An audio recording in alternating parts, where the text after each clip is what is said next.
So again, I'd like to take the opportunity to thank you all for joining us and putting up with us as we made the corrections to our technology.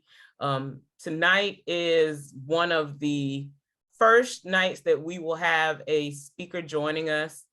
And we are blessed to have Attorney Brown. And I've gotten a lot of feedback from you regarding your thoughts about what was written in his book, Memoirs of a Black Southern Lawyer. A lot of good questions that hopefully he'll be able to answer tonight. I have some things as well that I started thinking about as I started reading your questions that were placed in the chat box. There were things that I was like, yeah, that's a good point. I know I commented, I kind of went a little in on Mr. Washington's comment because what something he said actually resonated with me a lot. And so we share a common experience. And so, you know, the chat, being able to chat and put conversations and reflections is not just helpful for you guys, but it's helpful for all of us because it gives us a chance to kind of see through the eyes of those that we're learning with in this course. So Mr. Brown, or Attorney Brown, Mr. Brown the is luxury okay. of having Attorney Brown is that he is a native of the Lowcountry. He's from Guatemala and Johns Island. He's had the opportunity to leave South Carolina and explore other areas as a student and then as a professional before returning home. And as I was sharing with one of the members of the course yesterday, Alice, and Alice is going to be joining us. But we had a conversation, and one of the things that we talked about was the fact that a person can be so brilliant and so gifted and then come home and choose to lend their gifts to other people that are members of the community, students, clergy, and so many others.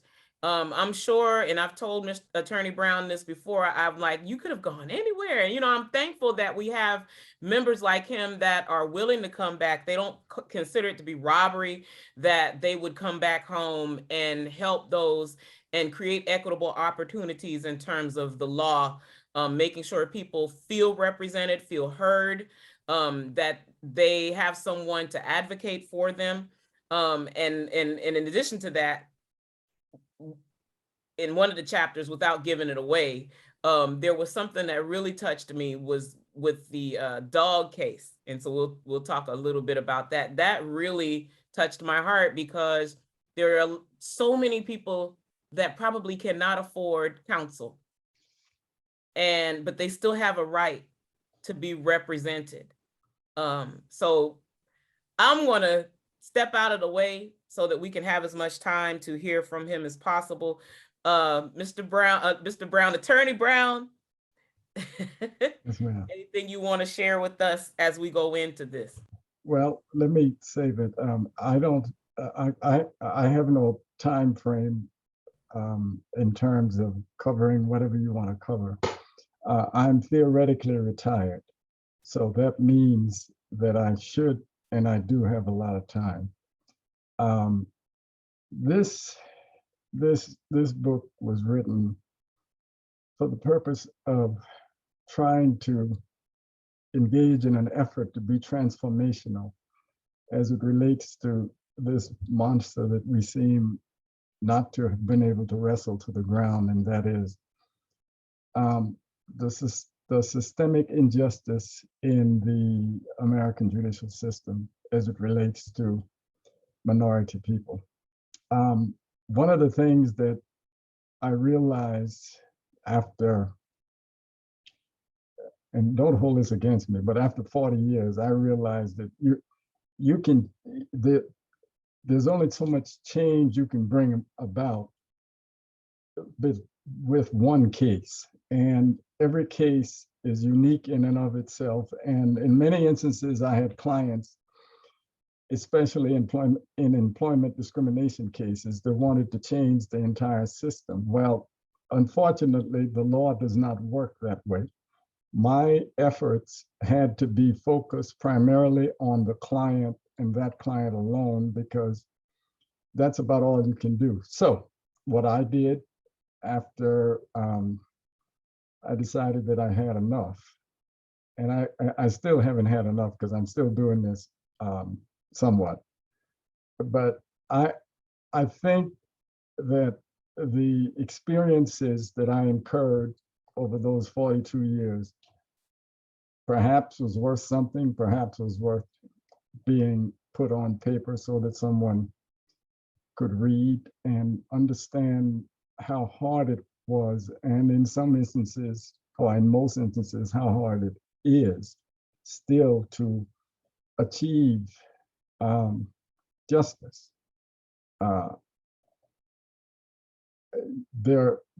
This is volume one. I'm almost finished with volume two. Volume three is about halfway finished. And then I don't know what I'm gonna do after that.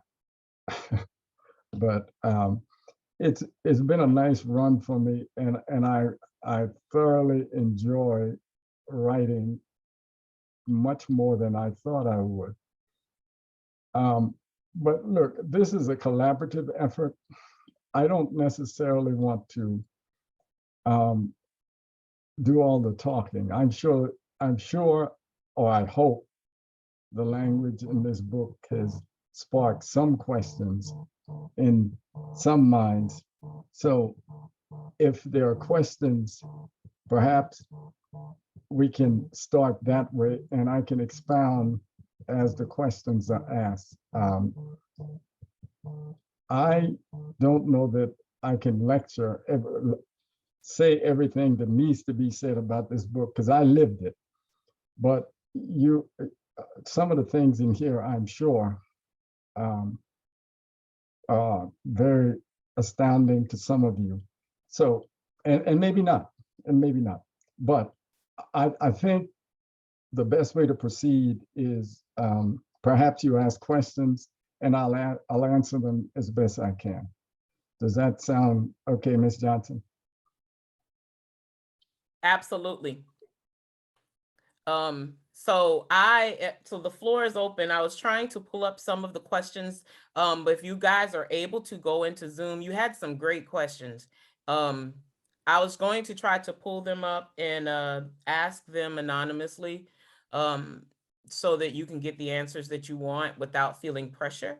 But if you want to ask something that's fresh on your mind, even if it's not something that was placed in the chat box, go on ahead and do that. Feedback, the reflection pieces were powerful to me. Number one, it made me feel like as an educator, I'm not alone in what I was able to take from the text. And so I don't want to call on anybody. I just want you guys, if you can, share out, because I've been bragging. I've been talking to him for the last couple of days as I've been reading these reflections, and I'm like, oh man, these things are, they make you want to sit in, you sit and think about, man, how can this stuff happen? And for me, I look at it and think that what other future Mr. Browns or Attorney Browns are in our classrooms that might be stifled by inequities or opportunities that aren't made accessible to them. So that's what I kind of considered, but I'm going to step away and just give folks a chance to ask questions or reflect. Attorney Brown, my name is Heidi Stick. Can you hear me? This is Heidi. Yes, ma'am. Ed Brown is good.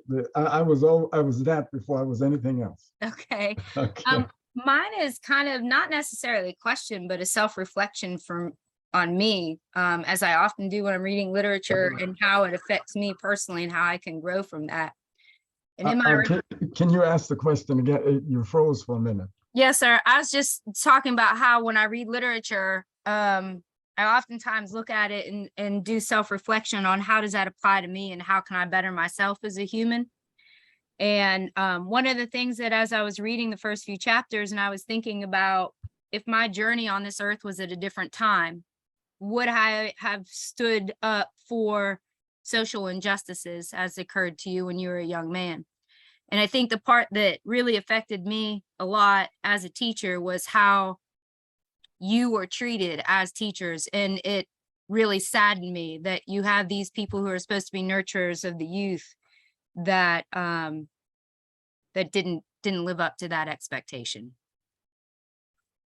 That was a very fragile time for me. And I will admit that if in fact I was cut from a different cloth, that probably would have been very devastating for me. I came from a background where my parents were very, very no nonsense oriented, and they had a work ethic that I thought was very, very harsh at the time, but you know, it stuck with me and my siblings.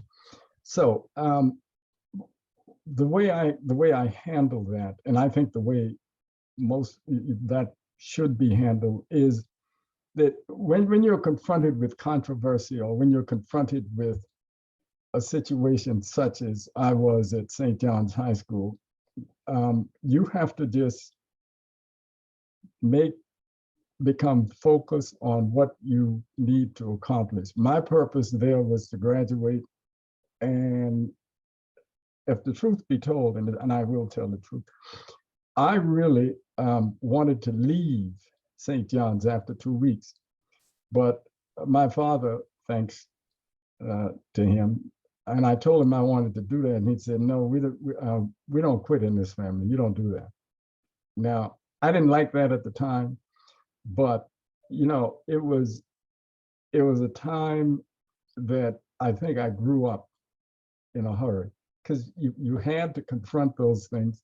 I had to confront all of that, and each event that occurred on a daily basis made me stronger as an individual, as a person. And you don't realize how strong you are until you have to engage in an effort to do those things you need to do. And I think in terms of making someone better as a person, I think what you have to do, you know, one of the compasses in my life has been,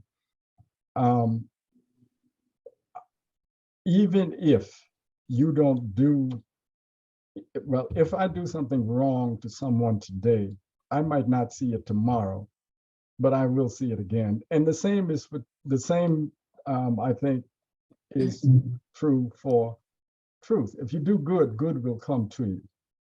So what I tried to do, and what I've done, is all of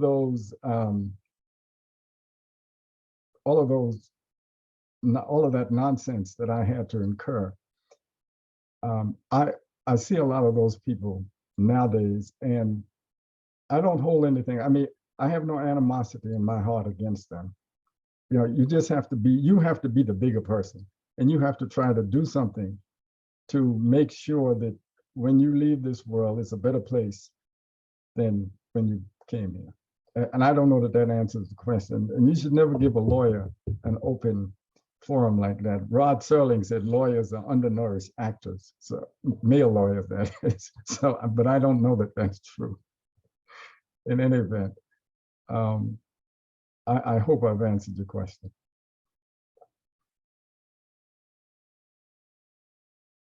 And I know Ms. Johnson talked about the dog case, and I'll give you that. That was, you know, all of the cases that I've had. Well, let me back up. As I said about doing good and good comes to you, there, I would say, over my practice, maybe as much as 25% of my cases have been pro bono cases, meaning that I've made no money, very little money,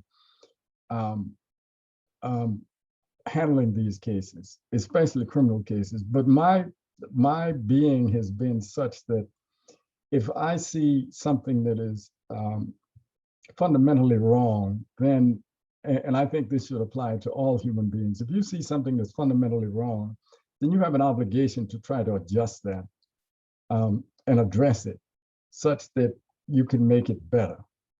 With the dog case, And look, I know there's some language in that case in terms of description that might not be in today's vocabulary or way of speaking, but what I wanted to do was capture what I felt with the language at that time. I had to capture that moment in time as I remembered it.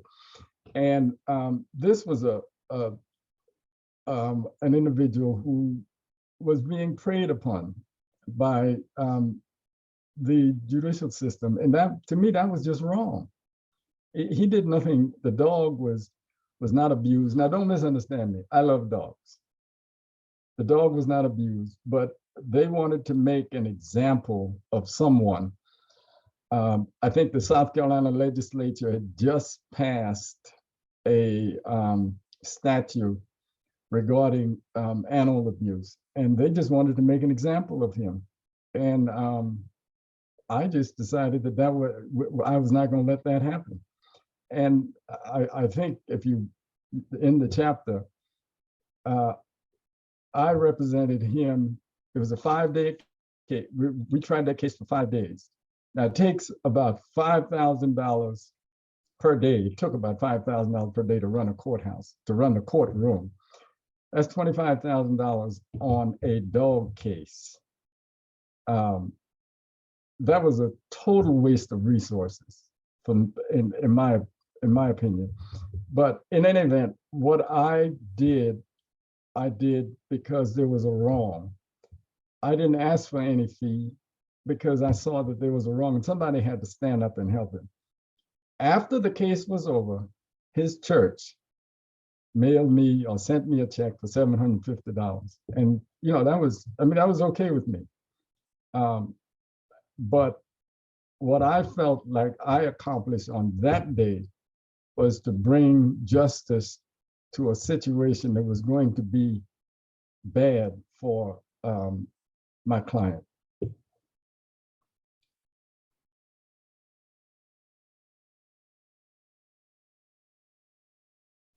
Ms. Ballard, I saw that you unmuted. Did you want to share out with us?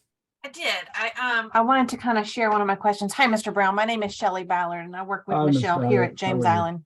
Yes, ma'am. So I immediately, when I got into your book very early on, you start talking about some of the tools that South Carolina, or some of the ways that South Carolina went about desegregating, and you talk about the freedom of choice. Yes, ma'am. And we've seen that, right? Like you saw it then, but we've seen it be reincarnated in education with No Child Left Behind, with the very current sort of very real school choice debates that are going on now.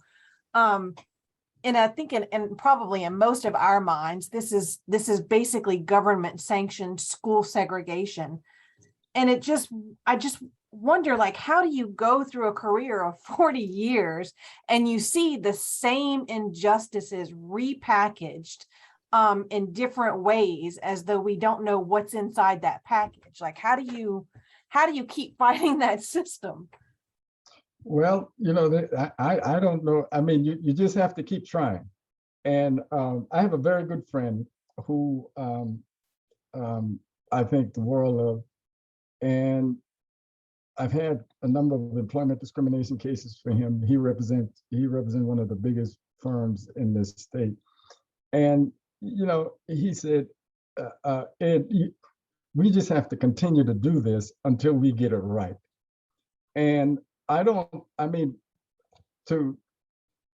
give up would be what they want. My position is that, yes, the Supreme Court has pretty much said it's all right to go back to pre-Brown Brown versus the Board of Education. But we have to come up repeatedly with new legal theories such that we can break down those barriers and people can actually see what a multicultural society in education and otherwise is. And now this fight is going to last beyond my lifetime. Not that I'm contemplating departing anytime soon, but you look at the present makeup of the quote unquote Supreme Court, and they are going to move us back to the right. That is what some people want, and is not what, and I firmly believe is not what the majority of Americans want, but you have a minority that's in control. And these people are well-financed. They move in very, very pronounced terms. And then in the Supreme Court, here again, has sanctioned money in politics. And that is so very wrong, because that means that those who have money controls the agenda. So to answer your question directly, is that we just have to keep fighting. And I do that every day. I try. And I hope volume 2 and 3 will throw a light on those subjects. And I'm not trying to sell a book, don't misunderstand me. But volume 2 is about a case that I lost, but the case was so pronounced, so wrong. And well, now let me back up. I didn't lose it. They ruled against me. So I didn't lose it, but that is an example of not giving up. We just have to continue, and people of goodwill will eventually come together. People that have the same interests economically and socially will eventually form coalitions, form alliances for the betterment. I just have to believe that. Anything other than that is not something that I can wrestle with. Thank you.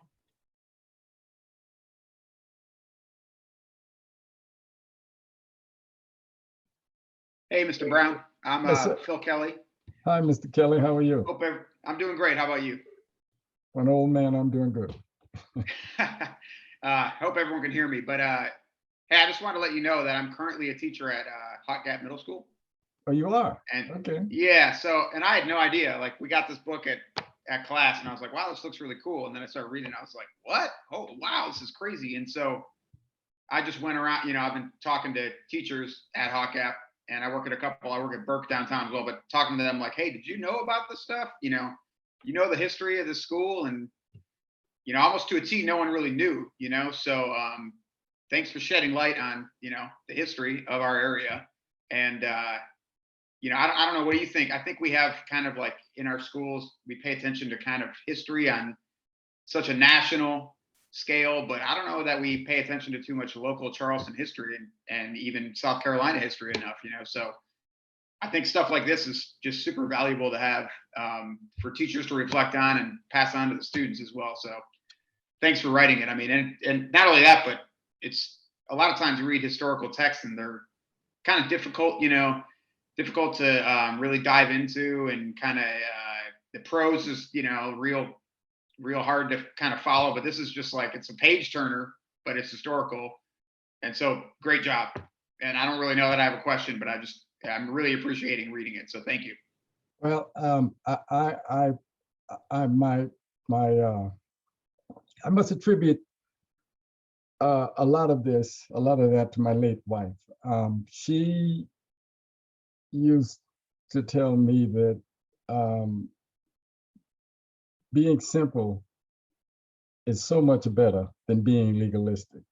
And I figured the best way to, and she proofed this. And for a minute there, I was somewhat disturbed because I said, "You changing my words." She said, "No, I'm just making it easier to understand." So, but it was, I thank you for that compliment. I thank you. I tried to reflect what was there and do it in very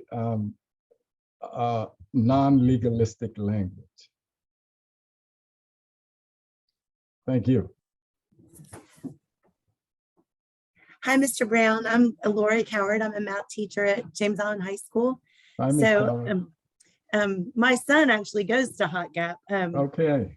middle school. So that was an eye-opening experience in historical stuff that I didn't know too.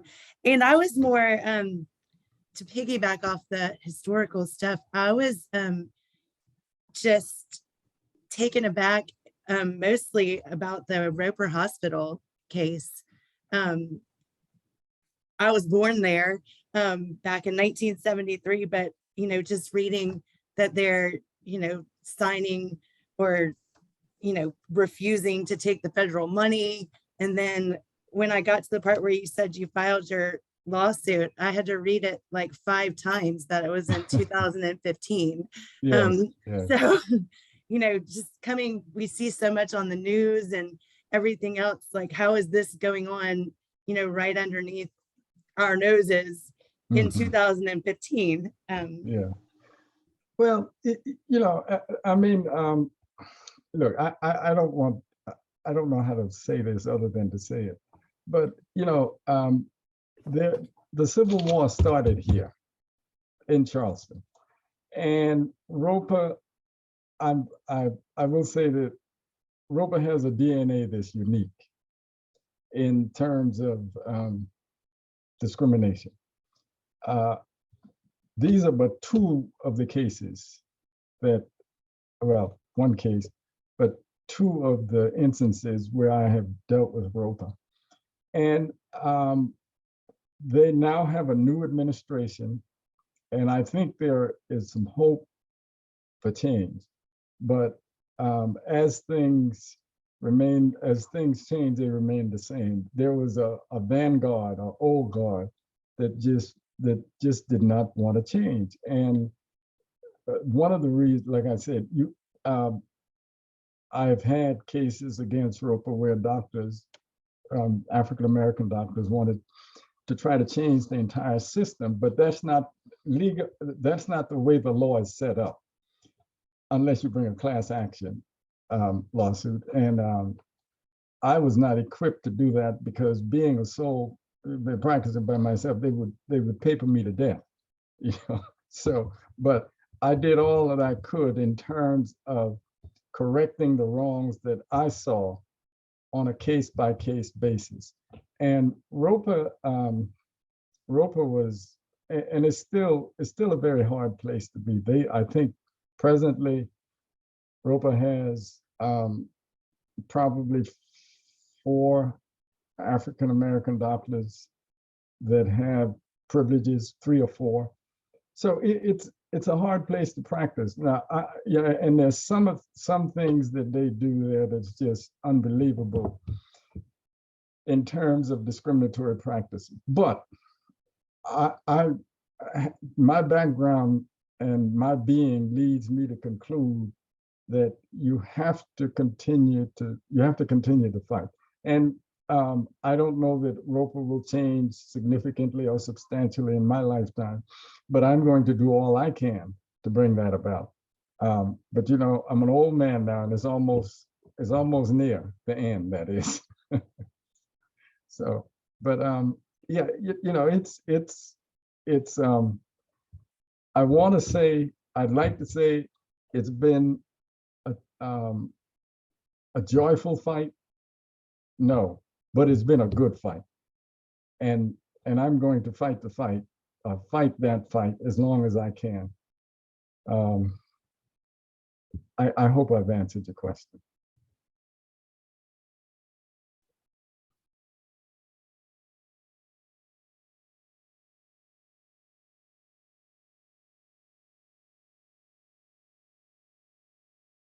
Hi, Mr. Brown. Hi.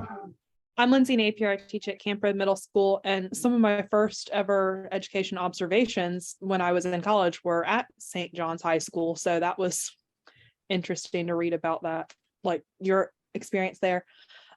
What made you want to go into law? I haven't read the whole book yet, so I don't know if you cover that later on in the text or not, but was it just you wanted to do whatever you could to help dismantle racism in the South, or was it something else? Well, it wasn't for the money, I can tell you that.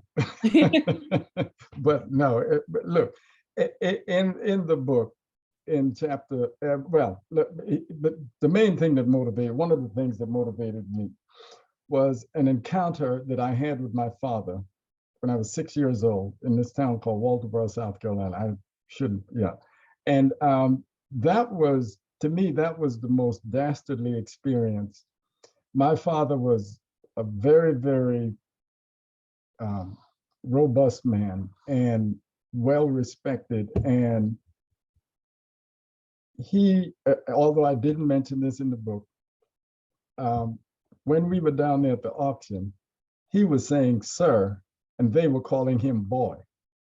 And to me, that was so unfair, because, and I've never seen my father be humble. I mean, be that way. And I just said to myself, you know, I got to do something to try to change this. Now, that's a 6-year-old.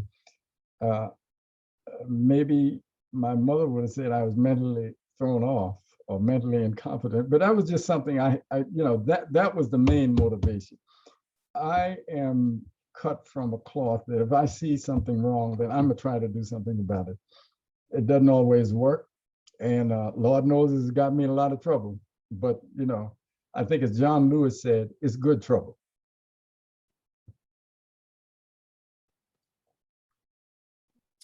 I also read the chapter, I think it was 23, when you had the lawsuit against CCSD, where you represented the 3 African-American educators who were not being given administrative roles. I was curious because I had some of the probably similar reactions to some people who read this book when I was reading it, and when I read about your time in high school. I was like, okay, this was a few years, like this was a little bit ago. And then I was reading that chapter, and there was a reference to what a teacher said about Obama, and I was like, wait a minute, that was very recent.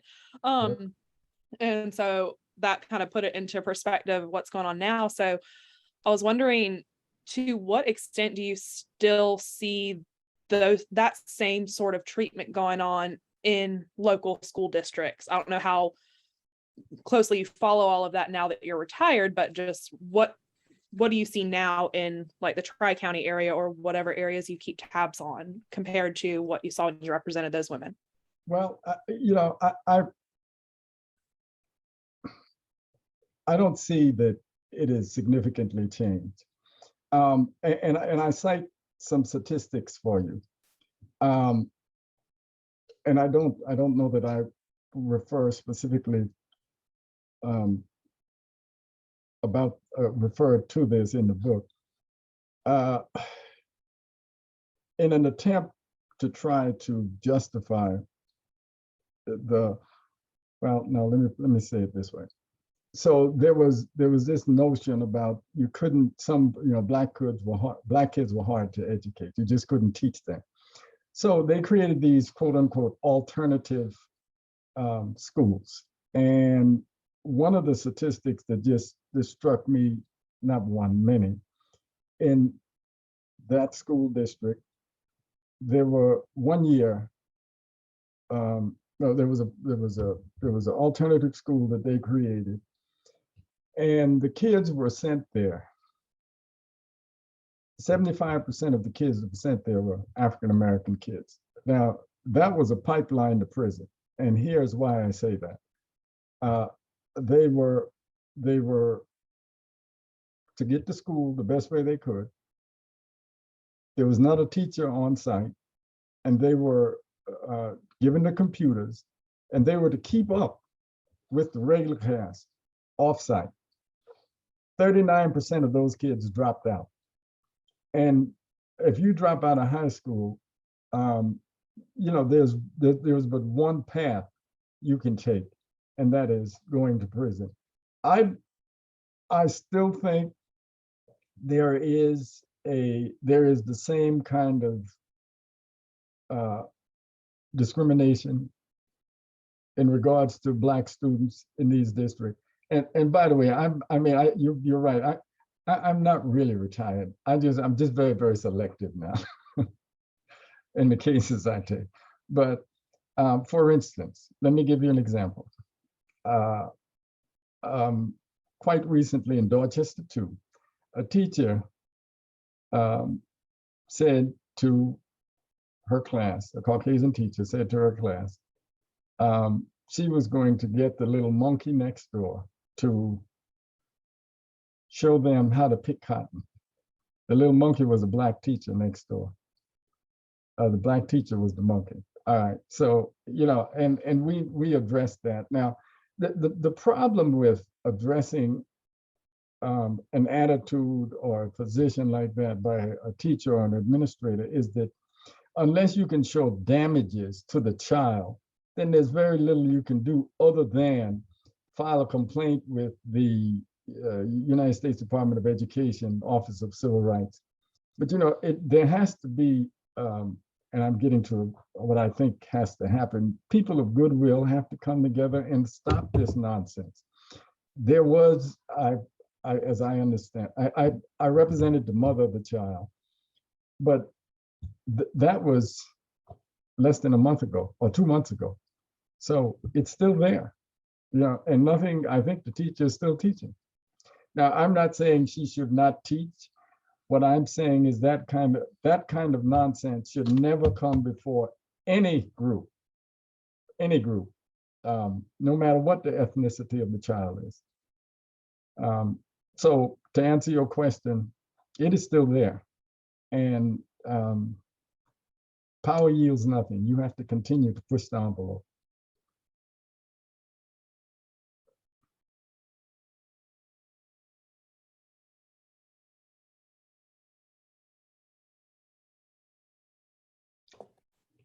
There is one other case I would like to mention in this book, and it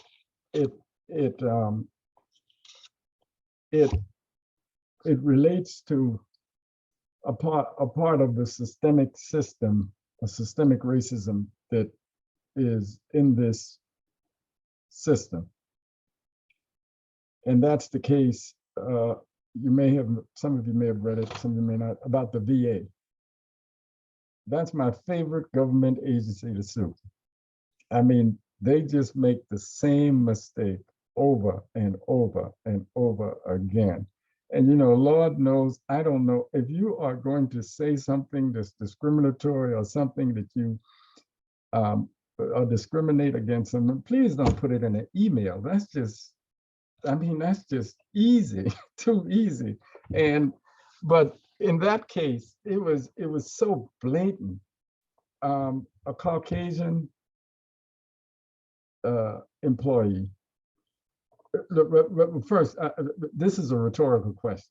Has anybody here ever got a job without filing an application for the job? At least filling out an application. Or you have, Ms. Johnson? Well, I have not. But in any event, this case was so blatant. The selecting official wanted a specific person to get the job. So what she did was, well, in the government, you have these, you know, you have a vacancy announcement. So people apply, you get a panel, interview the applicants. Then you have what is called the BQL, the best qualified list. Then the application period is closed. So you're not supposed to you know, entertain any applicants after that. Well, the selecting official, my client had the highest average, or she had the highest score. The selecting official wanted this other lady who was Caucasian, and she submitted an application that was unsigned, number one, and for a job that she had applied for 2 years earlier. That was, to me, that was just mind-boggling. The long and short of it is, I asked, and one of the things I do, or most lawyers would do, or good lawyers would do, is you have what is called depositions. You know, after you file a lawsuit, and you get to depose the people or take the people who are involved. So I asked the selecting official, how is it that Ms. Cox got this job without having an application in place? She said, I guess she shouldn't have got it, huh? And after that, the United States attorney called a halt to the deposition, and she said, so how much do we have to pay? You know, it's that kind of nonsense. And the VA does that repeatedly, over and over again. And the reason I mention that case is because that is emblematic of what happens, in my opinion, with a number of agencies, state and federal agencies, when it comes to employment discrimination. That's the long and short of that. And I mention it simply because it is so, that was so blatant, but it happens repeatedly. I want to say something, if I can go back to, and I know some folks are still thinking, and some of us just joined, and what we're doing is we're taking a chance to kind of unpack what was written by Attorney Brown. Some of us are asking questions that we wanted answered, and then others are just simply reflecting. And so we still have time to do that, but I do want to go back and kind of touch on something Mr. Kelly mentioned about Hot Gap and even St. John's, because with me being a native of James Island, I graduated from James Island, and I can remember people never wanting to go to St. John's. And I often wonder if the damage is done because some schools were forced to integrate. And so some schools, when you think about it, like James Island and Fort Johnson, names were changed because just the name alone left a sting, whereas St. John's has the very same name. And no matter how many facilities St. John's gets, no matter how many new great teachers are asked to join their staff or their faculty, the fact that it's St. John's, people still will skip over St. John's and come to James Island. Not to say that James Island is not a great place. I graduated, I've worked here, I love it here. But I'm also a native. I live right down the street. So this is home to me.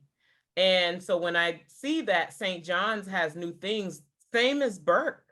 I look at people who, when I left here in 1996 to go to college, before the second wave of school choice came through, people were going to schools that they were zoned to attend. At that time, the peninsula was 80% Black, and you didn't have you didn't have the people leaving just yet to go to the North area. And those of you who are from this area, you can remember when the North area was the military area. So a lot of families that lived over there were military families. But once the military base closed down, you had folks that were leaving downtown and moving to the North area because it was more affordable. And as more folks moved in to downtown Charleston, they loved the houses, they loved the scenery, the history, but not the school. And still opted to not go to Burke High School simply because it's a historically Black high school. I just wonder what can be done aside from we can't go back and put Pandora back in the box and say, okay, 1, 2, 3, everybody go back to your zone school.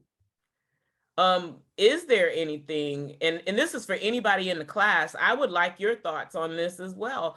What can be done to make people appreciate community schools, particularly for children that don't have the luxury to go to another school? I'm just asking.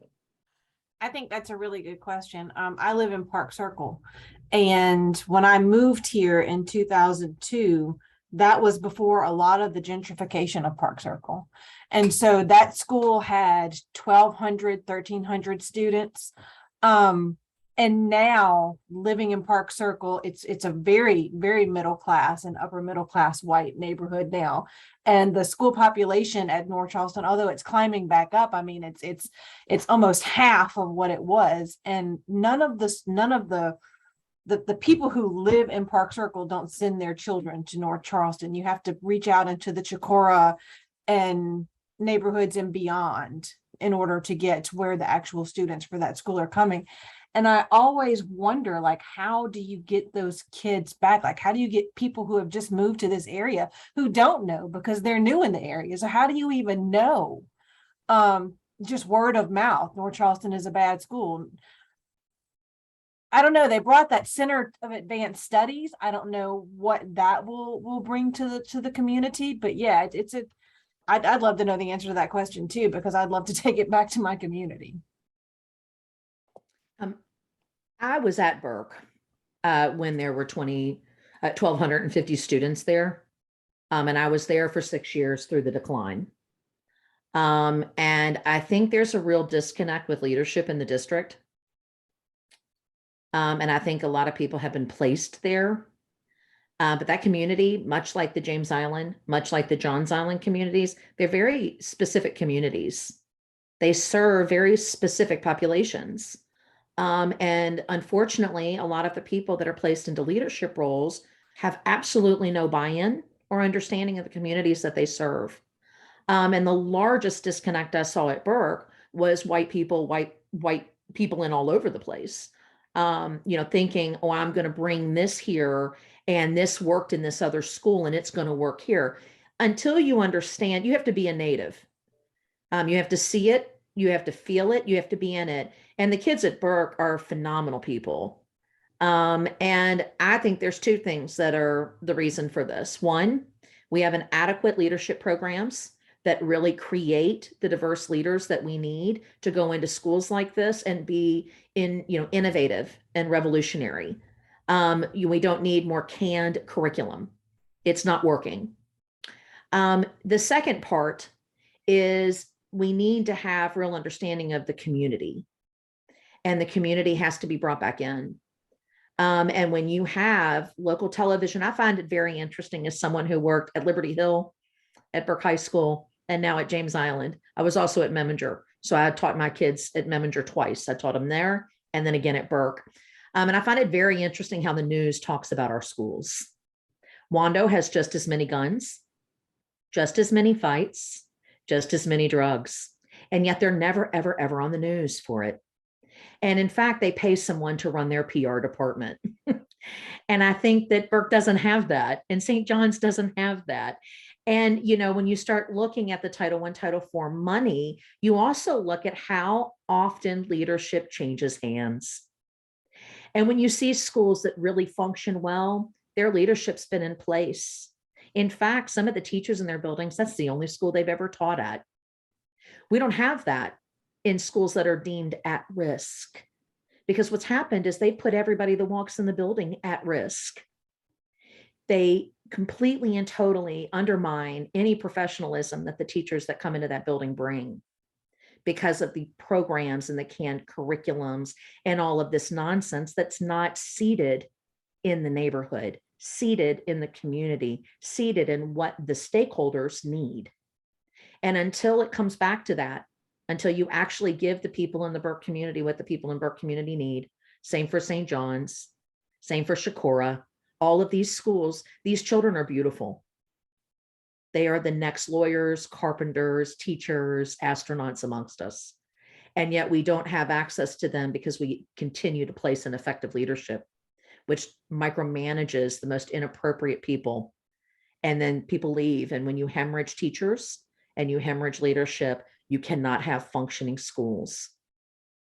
And I have said for years, what's the point of having nationally board certified teachers if they can't teach everywhere? And why do we not incentivize placing people that are supposed to be the best of the best in the places that need it the most, while also ensuring that they understand the history of what they're walking into and how to best meet the needs of the kids that are going to be in front of them? Now, as someone who taught at Burke, I know the very twisted history of Burke. And I also know that the entire academic magnet program that we marvel over and throw into the top 20 in the state list, that started at Burke. Absolutely. And when it left Burke, that's what hemorrhaged Burke. And Burke has struggled to reconnect and really get the buy-in. And then when you look at the gentrification of downtown, I mean, it's been one big, I think the year I got to Burke, we were on our 7th principal in 6 years. you cannot run effective programming that way. So anyway, that's my 2 cents, and I'm going to stop talking now. No, that's powerful. That was powerful.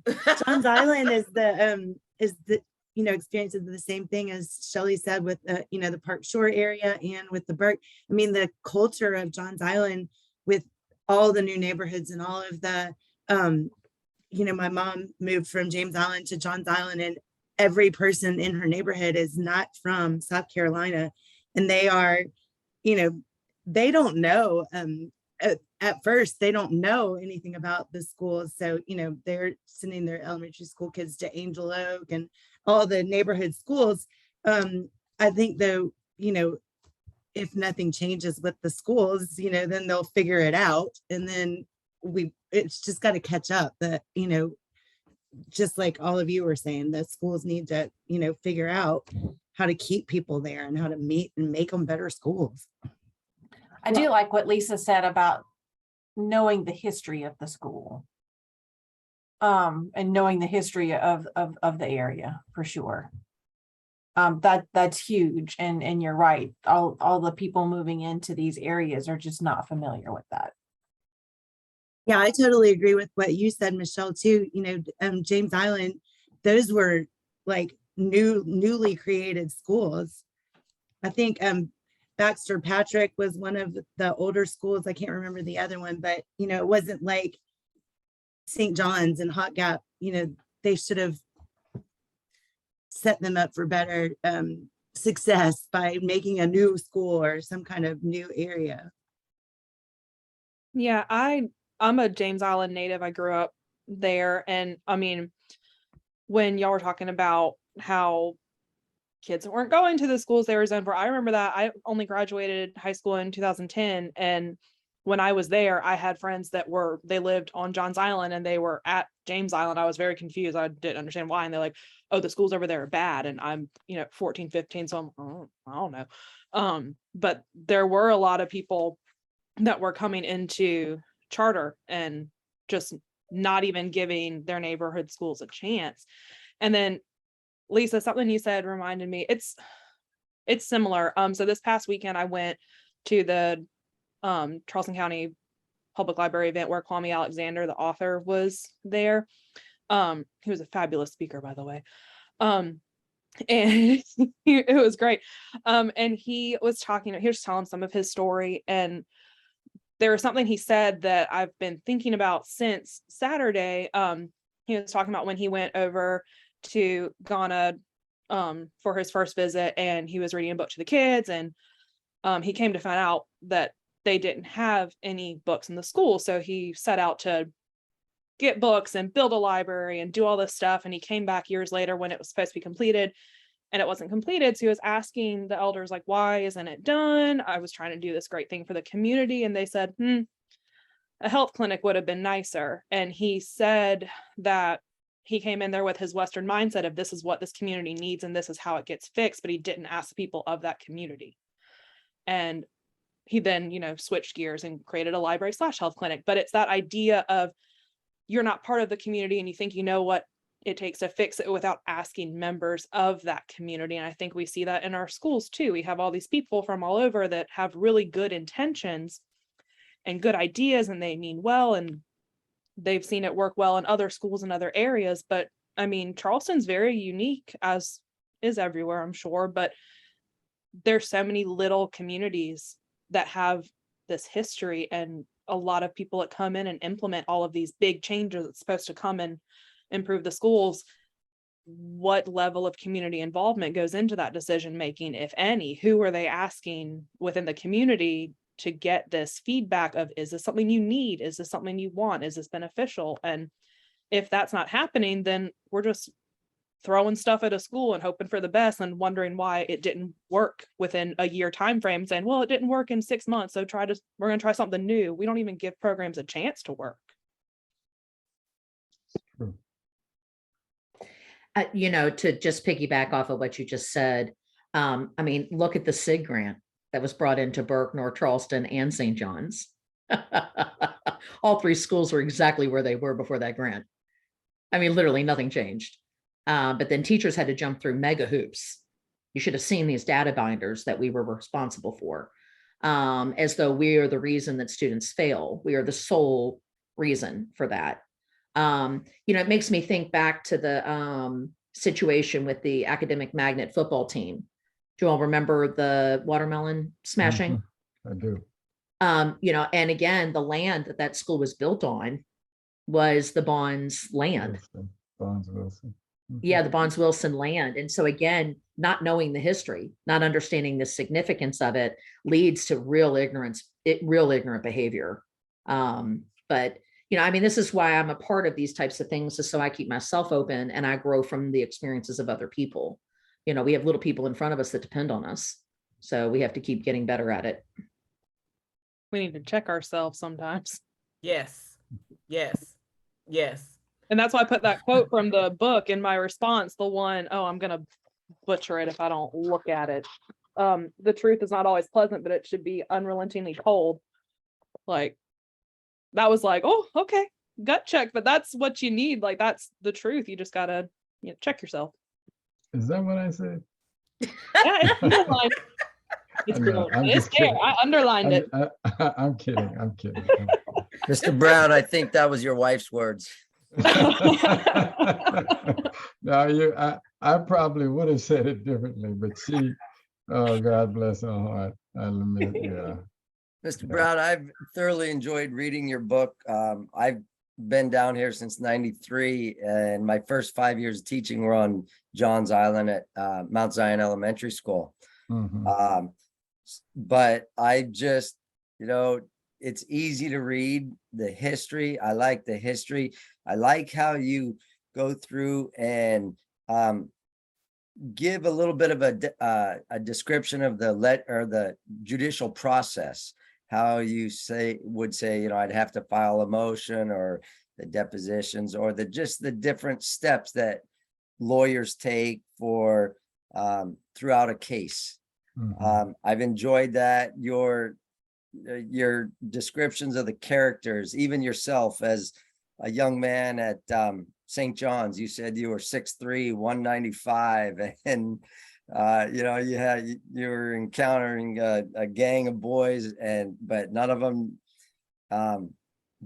came at you. Or I just remember you said, you stood your ground, and your description of yourself, the descriptions of the others, it was just very vivid, very easy to read. The historical aspect also, I think Philip has mentioned this, and Lisa has mentioned this, and just listening to all the different comments, the historical aspect that you include in your book, I've enjoyed that as well. One of the questions, I had a million questions for you, but one of the questions, while I was at Mount Zion, we had Chief Greenberg come out and talk to the kids. And I was going to ask you if you had any dealings with Chief Greenberg, because, so much of the time period that I've read so far in the book was late 80s and some of the 90s. That's when I was at Mount Zion, but Chief came out and visited our school and spoke to the students. And I was just wondering if you had dealings with him, and, what were your thoughts, and what were your, how you react, or how was that? How much time do you have? Look, our history, our paths cross. And I don't know that we were there at the same time, but I graduated from University of California, Berkeley undergrad. And that's where he got his master's or PhD from. But I don't know that we were there at the same time. But to answer your question, I've had more encounters with him than I care to remember. And we were always battling. He told me he came to my office once, and he told me, and it was like a warrior mentality. Both of us had that, I guess. He putting people in jail for any reason. In my position, you put the bad guys in jail, but you don't put people in jail just because you can put them in jail or arrest them just because you and arrest him. So he came to my office one day and he said, I'm going to come up here with a grenade and pull the pin and throw it in your office and shut the door. That's the kind of relationship we had. But he was, there's a case in the book. I don't mention, I mean, I don't say his real name, the Jennings, Reverend Jennings. That was Greenberg, when the judge and I, when that police officer said to the jury, that was the case prior to one that we were going to try. When that judge, when the officer said to the juror, well, we worked hard on that case, so y'all should find him guilty. And you just can't do that. You can't interfere with the judicial system, at least not in that blatant fashion. And I think I said in there, the courthouse was in a tizzy. Greenberg was down there in less than 5 minutes. And he looked at me and he said, "You caused this." I said, "No, stupidity caused this, not me." But yeah, I've had a number of encounters with him. He was a delightful person, somewhat off in my opinion. I think he did have some well, I don't know, he was, but I think the best way to describe him is that he walked to the tune of his own drummer. That's the best way to describe him. I've had a number of encounters with him, and all of them been in the courtroom, so yeah, he was a different fellow, a different kind of man. Yes. And thank you for the compliments. I don't, the book was well, thank you. I want to take a moment just to kind of remind us that everybody's saying so much of what we kind of talked about in our first meeting. And if I could refer back to two names, Bronfenbrenner, Yuri, remember we talked about him. And so everything that we're talking with this text explores the chronosystem, the macro system, the micro system, the exosystem. All of these nuances to what makes a child feel whole, or what makes an adult feel whole. All of these are what we would call them nuances, but they're parts of systems that impact everyone from the 3-year-old in pre-K to the eighth grader to the senior, and even on to some of us, those who are parents and those of us who just simply, teach or whatever. So I want to remind us as a group that that's one thing, to think about is, how do these things impact the system? How do some of these cases roll out and land and impact the child? The second thing is, and I heard Lisa say it, one of the names that I mentioned again was Gloria Ladson-Billings. And when we're talking about culturally relevant instruction or culturally relevant pedagogy, as we call it today, she said, and I told you last week, she never intended for this to be a program. She wanted it to be a mind shift. And so that's why, to your point, Lisa, people come with programs, and I'm not saying that they're all bad. There are programs that are actually really, really good, and they started out as action plans. But there is no one size fit all. And so what we have to be okay with is cherry picking the parts from a program that work well, or get okay with creating a program that is contextually fit for the community that we serve. It's okay to do that. Things like when you think about Big Brothers, Big Sisters, which is definitely on a national scale, it didn't start out that way. It started out as an action plan. But someone had the financial funding and the stick-to-itiveness to see it to what it is today. And so Does that mean that it's no longer effective? No, I don't want us to think that way. But if we were to have a Big Brothers Big Sisters program like we do at James Island, we have kind of cherry picked things and rerouted it to suit and fit the needs of the students that attend James Island. And we call that the Big Beyond. It's still Big Brothers Big Sisters as our mentees, but we made sure there were certain things that the principal here wanted, particularly for young men of color. And so when he and I met to talk about what that could look like, it started out with just myself, Coach Hilliard, and another educator that's no longer here, Megan Barbie, serving as the mentors for 25 children in a stealth population advisory. There was no way we could meet the need. Through relationship currency with Mr. Goss, Darren Goss, with the foundation, I can't remember the top of my name, but some of you are familiar with that. He connected me with someone else who worked with Big Brother, Meredith Crow, and we talked about how we can make that program suitable for James Island children.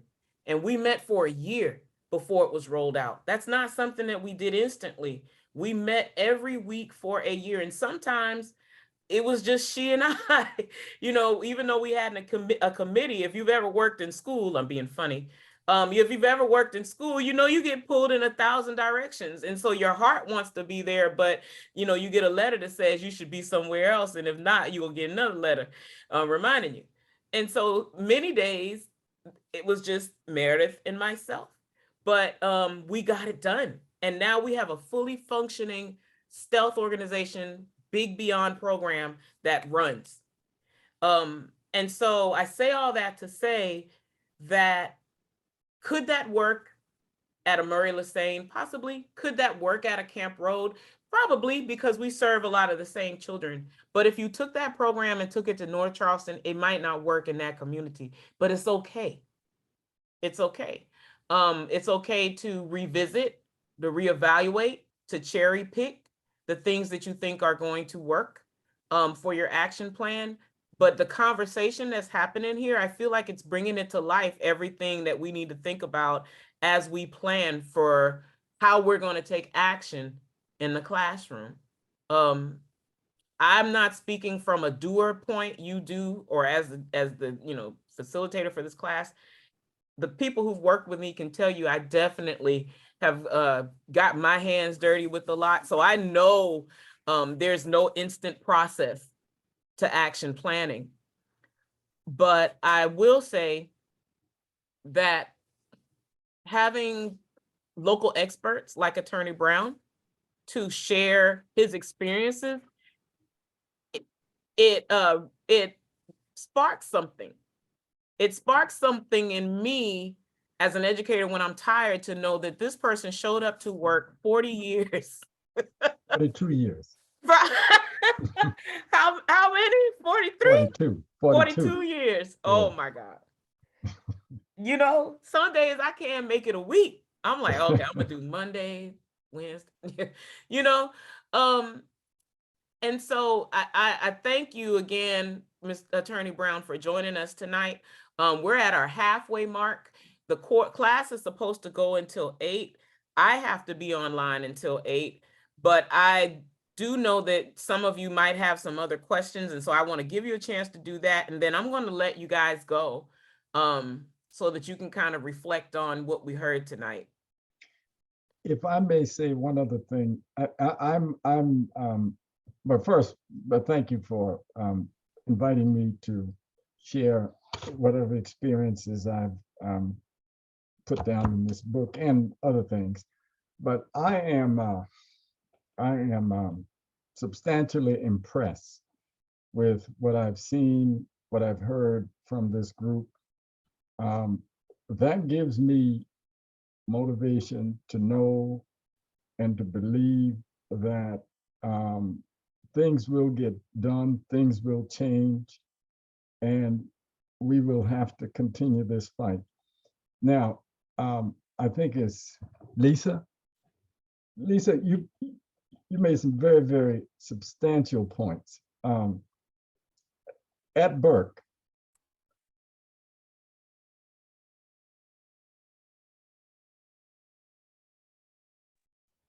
the administration at Burke turned it around in less than 3 years. And but those administrators that were put there they were put there to fail. And once they did not fail, then the area superintendent was not happy with that. So he disbanded that group, notwithstanding the fact that Burke went from, I think, I can't remember what the delineations were, but it was almost at the top. Remember that the superintendent in that office doesn't always know what they're doing. And in most instances, and I know this might sound like doublespeak, they know exactly what they're doing, because some schools, they don't want to succeed. And I saw that, I've seen that repeatedly in litigation that I've brought against various school districts. But in any event, I just be aware that there are people out there who don't want success, don't want for this kind of effort to go forward and to be successful. And I'm impressed. I'm very much impressed. So much so that I might come out of retirement. That's a joke. That's a joke. Yeah, but I'm very, very, thank you again for inviting me. I just want to add to the end of what you said, that the running joke at Burke was that we were going to be the new Buist High School. Mm-hmm. Because there seemed to be a coordinated effort with the district to get that building. Right, absolutely, absolutely. And so that was always the joke amongst us as educators. So thank you for saying that, though. Lord knows that school has a very complicated history. It does.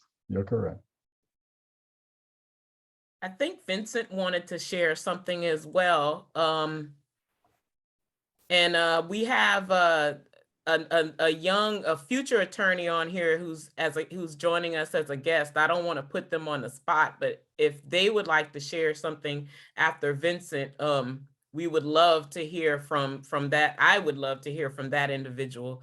And if not, they can stay quiet. But this is definitely the person to ask if you feel brave enough to ask.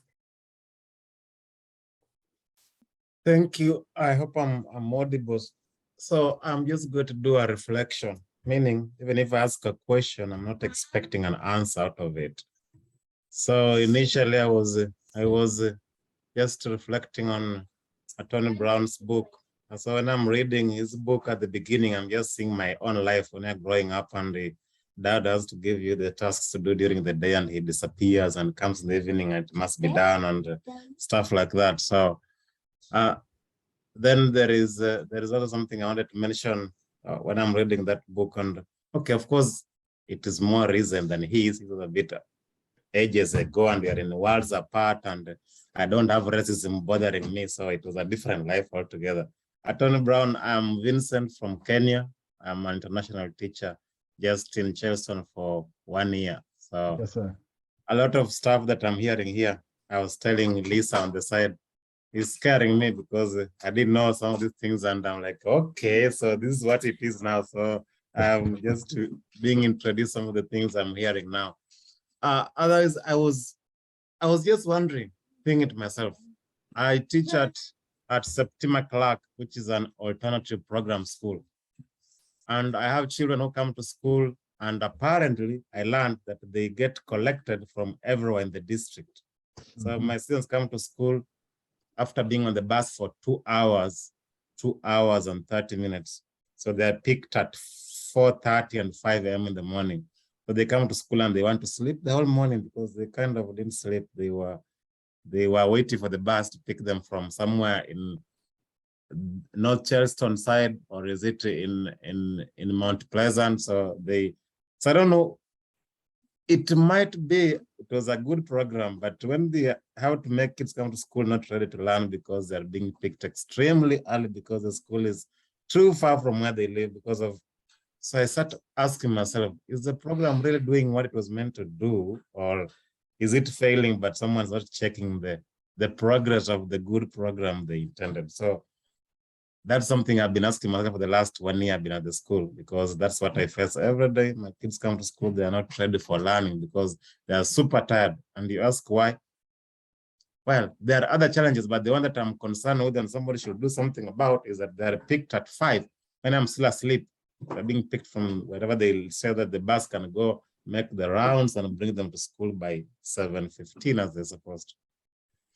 So that's something I've been thinking about a lot. Then, Attorney Brown, I had a question for you, but again, you don't have to answer, like I said, it's a reflection. So when is it okay, is it sensible to say that you are racist when you say things that sound racist to a person of the same color as you? I'm saying that because I have kind of experienced such kind of things now that I'm new in the US. So I associate with the people of the same, okay, they're not same because I'm way darker, because I'm from Africa. So they kind of, it appears racist if I was of a different race, but since we are the same, kind of. So is it possible to still consider it racist, yet we are of the same race or not? Can I chime in there? Can I Yeah. chime in and answer too? So what that is supremacy. So we know that according to the definition of racism, it requires power.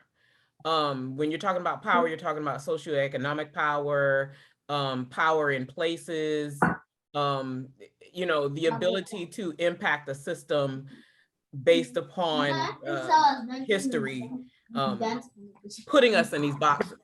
So according to the definition, we would not call people of color the term racist. But can people of color uphold supremacy? Absolutely. Absolutely. Can they uphold supremacy that and I'm gonna tell you a good chapter to read. The crab syndrome in the book, that section on the crab syndrome, the crab, there's a saying, the crab's in the bucket, and I don't know if you're familiar with that. Yeah, and then the other part about, and help me, Attorney Brown, the part where the lady was qualified and somebody else was promised a job if she helped sell her out. I can't remember what chapter that was, but that was another chapter. And I was like, oh my gosh, you know, but my favorite author, one of my favorites, James Baldwin is one, and my other one is Zora Neale Hurston. And Zora Neale Hurston said, all skin folk ain't kinfolk. So Vincent, that's my saying to you. All skin folk ain't kinfolk. Supremacy can be held up by anybody, whether it is explicitly or implicitly. And so that's why educating is important to everyone, because people of color can uphold toxic supremacist thoughts and actions as well. We have cases in classrooms. I was discriminated against. I went to Stiles Point at a time where they didn't want children from Westchester subdivision going to Stiles Point. And there were Black teachers. I had a Black teacher tell me that I could not, and I remember this, I'm almost 45, tell me that I could not go to the play area in the corner of the room on her little stupid bean bag, because, because I was not gifted. How damaging is that? And this lady is still alive. I saw her at Food Line. I walked by her. Of course, I ain't talking. I'm talking to the lady. Wouldn't let me go to the bean bag. I'm not talking to her. But but I say that to say, it doesn't excuse what she did. As an adult, I understand that maybe she came up in a system where those saying things like that was okay, and she was not educated on what supremacy looks like, even when it is translated through people who look like us. So I'm gonna tell you, I hate that you're experiencing that. It's disgusting. If you ever want to talk to me about it, I would love to chat about it, but I hate that for you. Because at the end of the day, you know, I hate to use this cliche statement, we all bleed a certain color, right? But that's the truth. And you're going to need people who are going to be allies, and it doesn't guarantee that everyone who looks like you is going to be your ally. So I just want to leave you with that, but do know that I'm here to always talk as you transition into good old September Clark down the street. Now you get in any fights now, Vincent, I can't help you. You by yourself, but I can help you talk your way out of some stuff. Hopefully that helps you. If I may make, and I don't know that I'm answering the question, but let me make this comment. First, I agree. Any doctrine of supremacy is evil, and for me, a doctrine of white supremacy is just as evil, or would be as evil, as a doctrine of Black supremacy. Now, one of the most difficult things that I have always had to try to navigate is to determine the intent of a person. You can say anything, but your conduct, sometimes your conduct will speak so loud. Most times your conduct will speak so loud until the words you say are never heard. So I I align myself not to the words, but to the conduct. And it matters not the hue of the epidermis of the person. It's your conduct.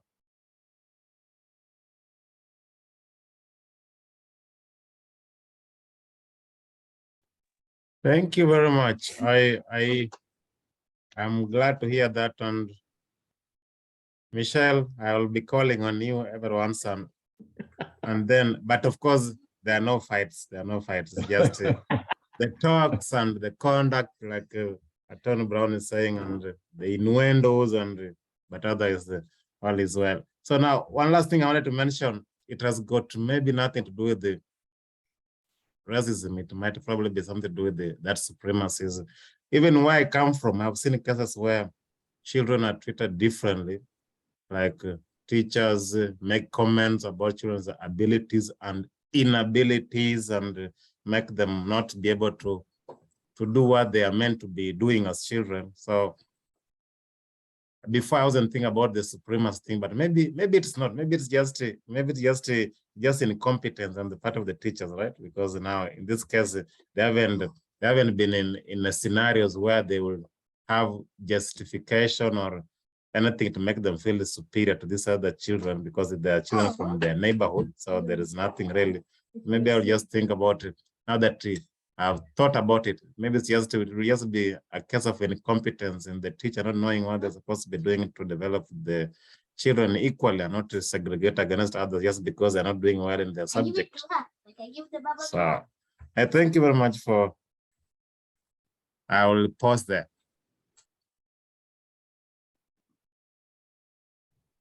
Do we have anybody else? I know we're drawing near, and again, although I am on the clock until 8. I always want to give y'all enough time to kind of wind down because we've all worked all day. But this conversation is so very, very good.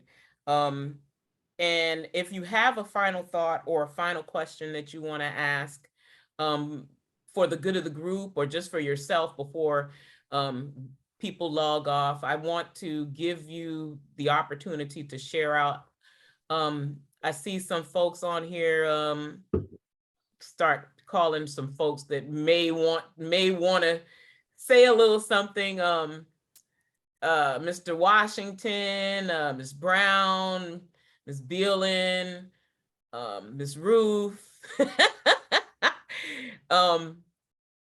Anybody else? Anyone else want to just chime in their thoughts? I can chime in.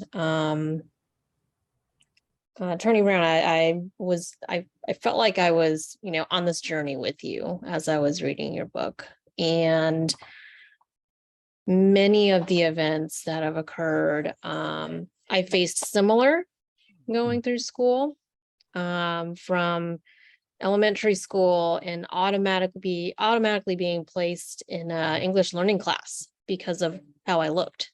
Mhm. It's automatically placed. It was assumed, right? There wasn't a test. It was just assumed that I was an English language learner. And then going through middle school and high school, having peers telling me to go back where I came from, or trying to mock in Asian language.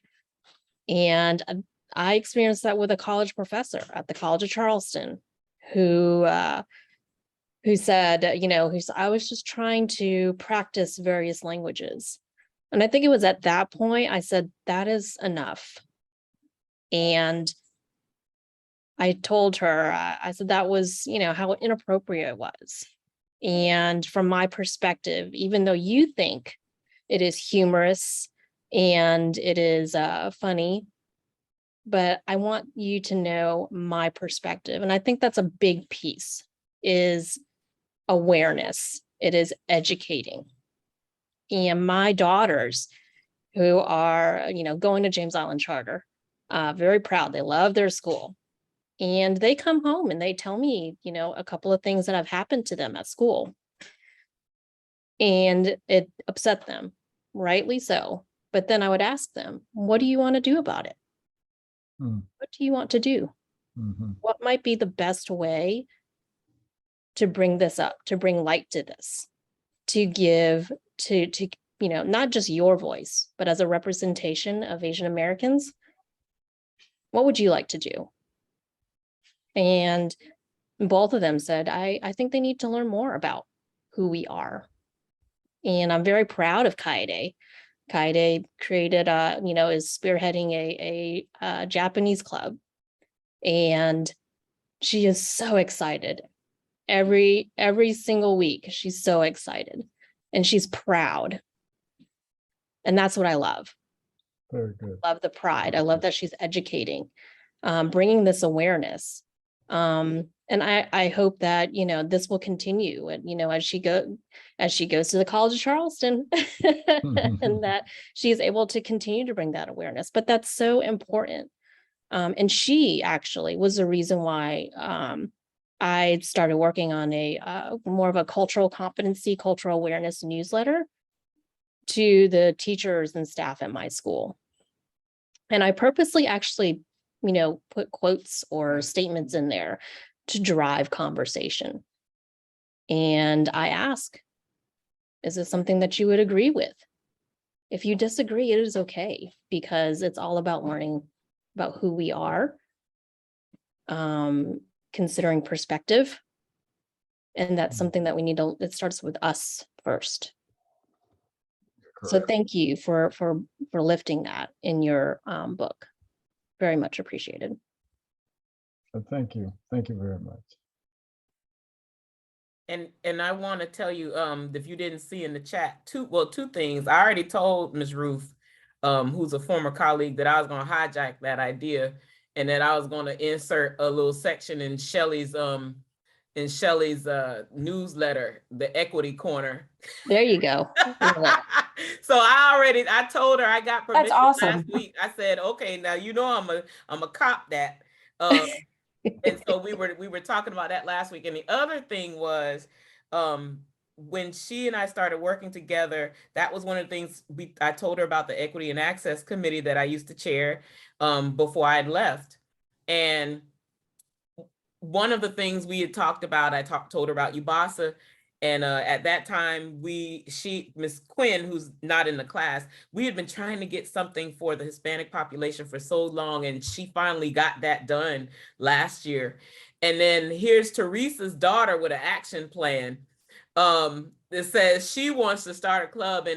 And I felt so bad because I wasn't really here enough to do what I wanted to be able to do and to get that up under the Equity and Access umbrella. But now, hopefully that's something that I can do now.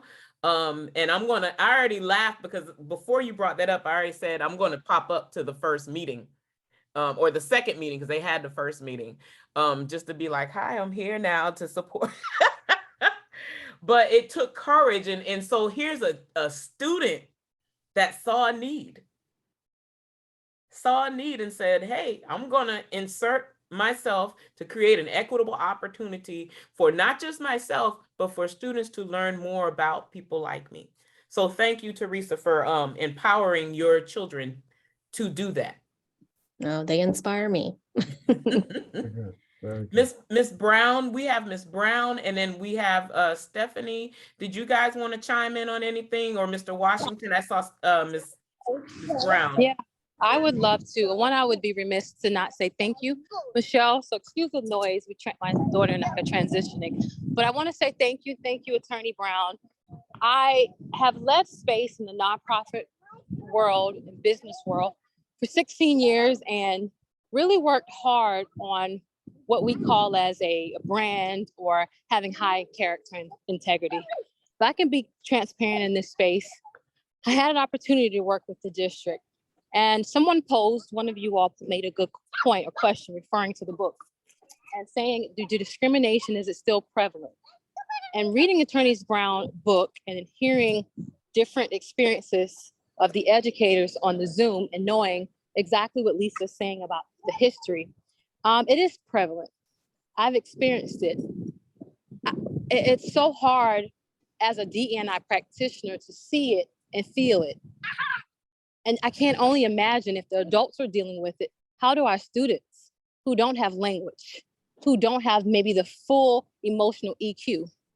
I want to just employ us as self-elected individuals who chose to be a part of this class and cohort with Michelle to continue the work through allyship. Silence is complicit. If you see something, say something. So as a DEI practitioner, I employ allyship training and bystander training. It's important to speak up for the marginalized. If you're in leadership, be an executive sponsor. If not, you're just as a part of the problem, and you're going to lose good educators. And honestly, educators should reflect the demographic. There should be diversity, and diversity isn't one person, it's an entire group. So I appreciate the education piece, and it doesn't stop here on the Zoom space. Where ally and bystander trainings are important. Question for you, Attorney Brown, why is it so hard with Title VII to prove the burden? The proof of burden is so hard around race discrimination. Why is that so hard to prove, that burden of proof? Initially, it was not hard, but as the Supreme Court, especially this court, as it is presently comprised, they have pretty much stripped Title VII of its effectiveness in addressing race discrimination.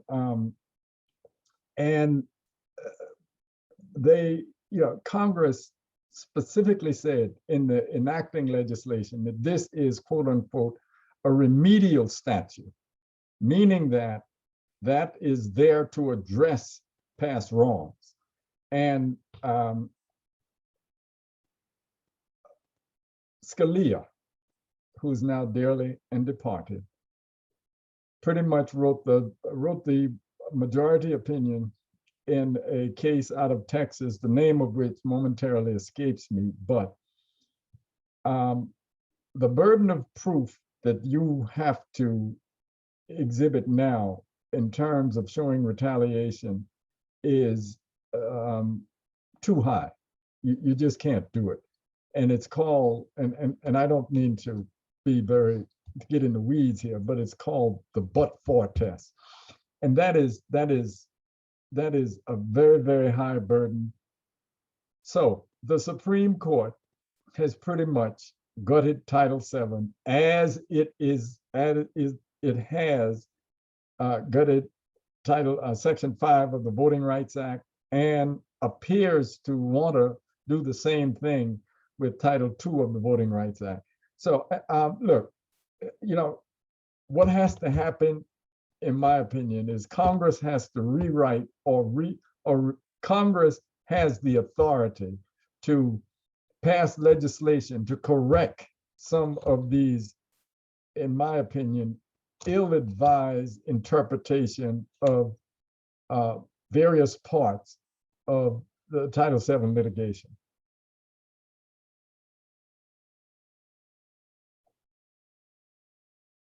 Thank you. I was trying to pull something up, but it wouldn't allow me. Thank you, Miss Ballard. It wouldn't allow me to copy and paste because I'm recording.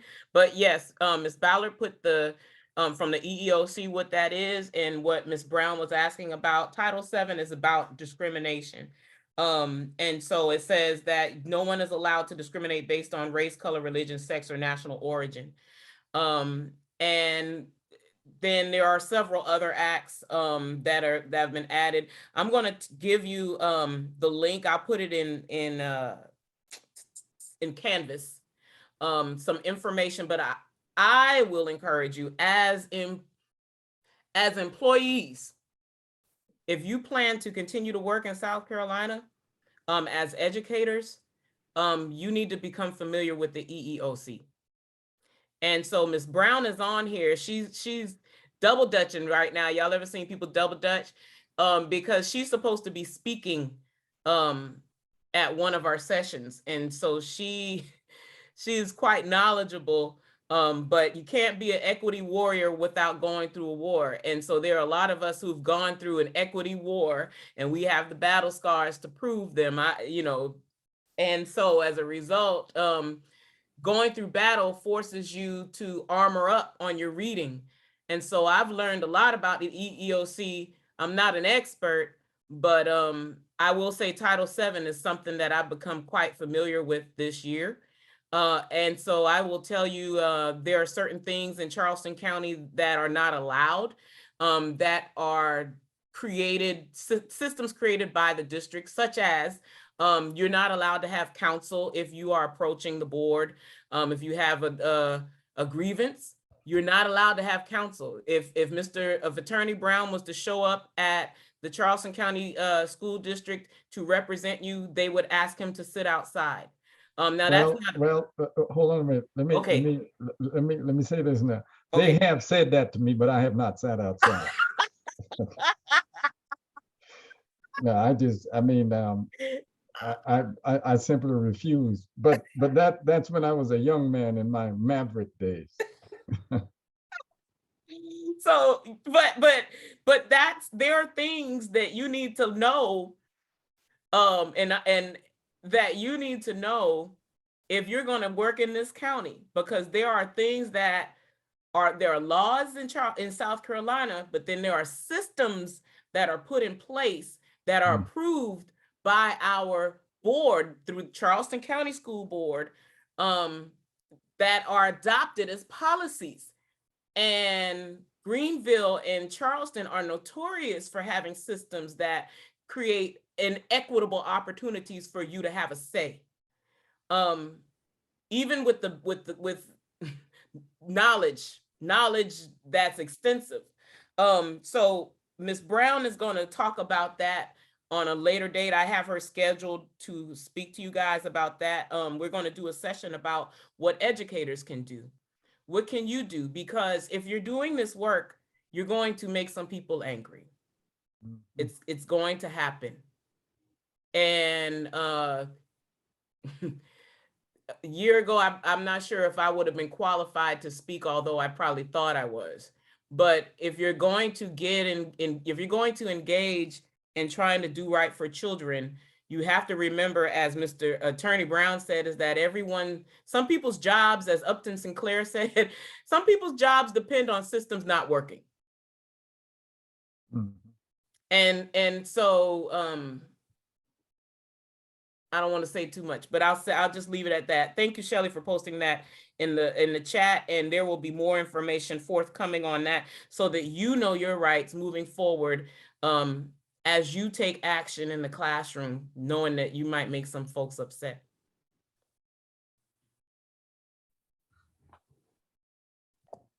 I wanted to add one more thing, if you don't mind.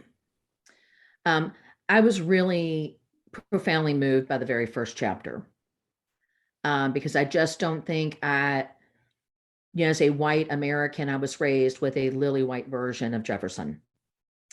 And I did not realize that his ideologies and philosophies were the bedrock of white supremacy. I really just did not make that connect. The other part of that chapter that really hit me was there were two pieces. One was how all of our politicians are lawyers and how they are to argue either side, whether they believe in it or not. And when you look at the current political landscape, my God, if that isn't illuminating. And then I think on the very last page of that chapter, you asked about Jefferson impregnating a 14-year-old and how no one had a problem with that. And I'm originally from Kentucky, which has unbelievably high child pregnancy rates. And the reversal of Roe v. Wade dramatically impacts this state and that state in a way that it doesn't necessarily impact all states because the child pregnancy ages are so young in these states. That the reversal of Roe v. Wade is actually really devastating in a way that a lot of people just don't even know because it was never on their front yard or their backyard or anywhere near their yard. And I was really, that chapter made me do some deep contemplation about the history I was raised with and the lens of which it comes in and how it has, it's justified everything that we do.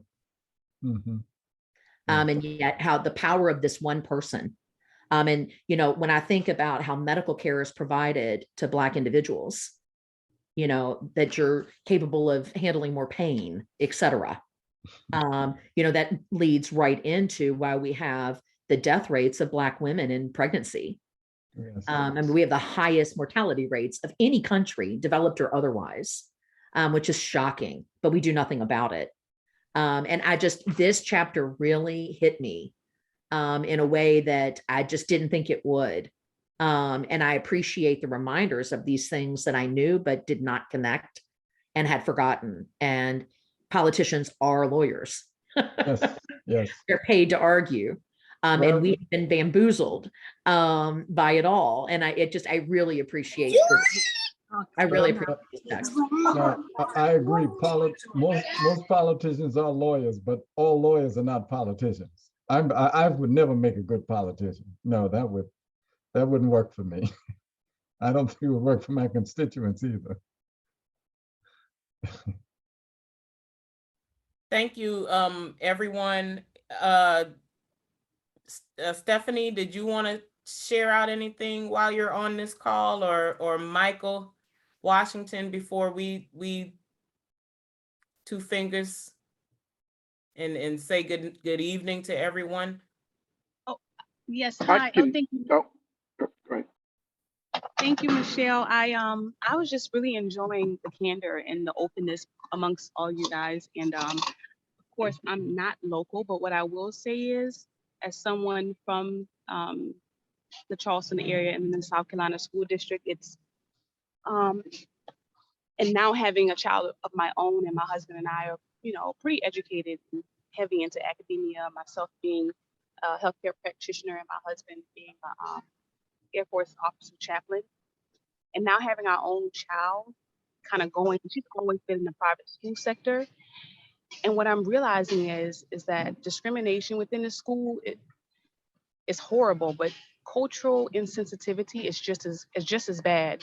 And a lot of times the stigma kind of precedes us. And so when we walk in a room, you're kind of having to erase or to educate. And that's a lot, especially even for kids. And so I love this conversation because it's important that anyone of all different races, even when it comes to, I know Teresa, you shared about your experience and your cultural insensitivity, but I think across the board, it's important for us to have this conversation because it's a lot. And especially in the school systems, it impacts the child greatly.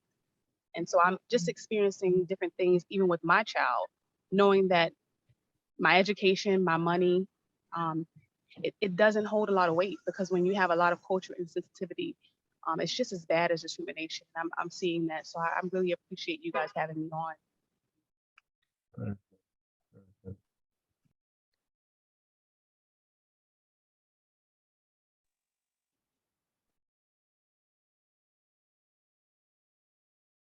Mr. Washington, you're on mute. Oh, thank you. Ms. Brown, I would say it was a pleasure just listening to you and everything, because being an African American male, I witnessed some of the stuff that you went through as well. So, I mean, I'm just enjoying the conversation, and it's just so much I can say, but it's like I don't think we have time for that. So, I'm just enjoying the conversation, and everything that people are saying is so true, and things that we can do to kind of what we can do and what we need to do to kind of change this and just have this open dialogue. And that's what I just like to say thank you guys. It was a really, Michelle, thank you for having him on, because the book is amazing. I was telling some coworkers today that I couldn't stop reading this morning. I read some chapters this morning. It's like, oh man, I want to read this next chapter, the next chapter. And it's like, well, I can't read all the chapters in one night, in the morning. But it was just amazing to, it was just amazing. I mean, that's all I can say. All right, guys, I'm gonna stay on here, but I am going to give you guys the chance to exit. And if anyone has any other questions that they want to ask Mr. Brown, you can always put it in the Canvas Dropbox section that we have for the reflection. If there's something else you think of later, Mr. Brown, they want to know if you will come back to the class, if you will come in person to one of the sessions to sign their books. Yes. As long as you don't mind me wearing my mask. Yes, that's fine. Okay. No, as a matter of fact, I was going to suggest that. I am so impressed with what I'm, with this group. It would be an honor for me to autograph the book that you have. Just let me know where and when, and I'll be there. And I thank everyone for the kind words that you have spoken in regards to the book.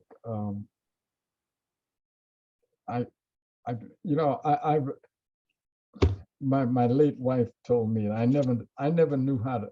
I just don't know how to. I don't do well with compliments, so thank you. That's the easiest way to say it. But I'll be more than happy to autograph all of the books.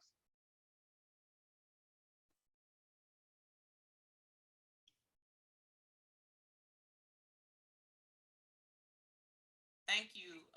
Everyone, I want to let you know, I put it in the chat. If you need to hop off, you can. I'm going to stick around for a few more minutes, just to kind of be here for support if anyone else wants to ask any other questions of Attorney Brown. But if not, check Canvas and we will reconnect next week, same time, same Zoom link.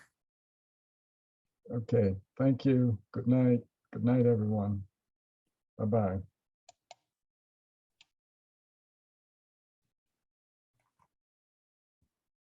Thank you, Michelle. That was a wonderful session. I could stay on all night.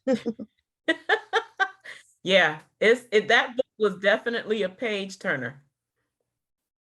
It is a page turner. I could have read I almost read the whole book in the first night. So thank you for bringing him into it. Thank you. Into our session. Thank you. Did anybody have any questions about anything for I'm going to take some stuff out. And so there's some things in week 2 that I'm going to just decrease, if that's okay, which I knew would happen. Again, I'm trying to keep the integrity of the course that College of Charleston asked, but I don't feel like we need to have all of that in order to kind of go in the direction we need to go on. I think sincere conversation is going to be helpful, and being able to reflect and lean on each other is going to be helpful. So I'm going to shorten the next week's assignment, if everybody's okay with that. I'm assuming people probably are. Yeah. Michelle, is that going to include the survey? Because that's what my question was. I was wondering if you were going to elaborate more on what you were looking for as far as a survey of a focus group for your. Yeah, I'm going to give you more time for the survey too. So the survey, what you're doing is you're going to survey, once you decide on if you're going to do students or if you're going to do a focus group, you get the people that you would like to participate, and then you just simply give them a survey based upon what direction you want to go in. Does this meet the need? Let me back up. Do you feel like, you can ask this, this is something you would like to participate in? Why? You know, very general questions, but enough to kind of guide where you want to go with this action, this focus action group. Yeah, I guess that's what I didn't understand. What did you want the survey to specifically be stating? That's where I'm kind of at a loss. In mine, the one that my group is doing is it's actually going to be using both teachers as well as students. We're actually going to have teachers, coworkers of ours who are going to facilitate some, like, we're going to do cultural diversity through literature. And a number of teachers, and some of them didn't want to participate, and I didn't make it a requirement because I didn't feel like maybe not everyone is comfortable reading aloud to students, especially if it's about sensitive situations. So I guess I'm just confused because I want to make, you know, I understand that the actual project and going through the process is more important than actually what your survey says. I guess I just want to make sure that I understand what the survey is supposed to be doing. Yeah, so what you share out what you're wanting to do, and because it's going to be several groups of students that are going to be under the direction of the teacher, you don't have to survey the students. You just survey the teachers that are involved, and you ask them, you know, would they be okay? Why or why not? Because that's going to determine some things too. If they say no, then you want to know why, because there may be something you could do to make them feel comfortable. If they say yes, well, then it's a win. Then you go with what do you think would be most helpful? What would you like to see? If you're saying yes. And so it doesn't have to be there's no formula for it because everyone's doing a different action plan, but it's basically an opportunity for you to tap in and figure out what is the need. What is the need? And I always like to do this too. If I give a survey, I like to leave a space for suggestions because that's going to help you too. They might suggest some things that you might say, oh, I can add that. So how extensive a survey are you looking for? I wouldn't do anything extensive. Don't give teachers anything extra. 5 questions max. I'm telling you. Nothing. Right. No, don't do that to them. Okay, I got you. I got it. I don't have time and they don't have time. I hear you. Three to 5. I would say 3 to 5 solid questions that are going to give you some conclusive answers, and then maybe one question that gives them a chance to freestyle and say what they think this could look like or what they need help with. Okay, sounds good. Thank you. Yes. The freestyle question. You learn a lot from the freestyle. I'm telling you. People tell you things that you're like, oh, I didn't even think of it. I always leave a blank at the end of the form. Is there something else I should know? I do it with my student inventories. I do it with anything that I collect out on. I'm going to work with Alice, and we're going to look at inclusion and inclusion pairs and get some feedback from these gen ed inclusion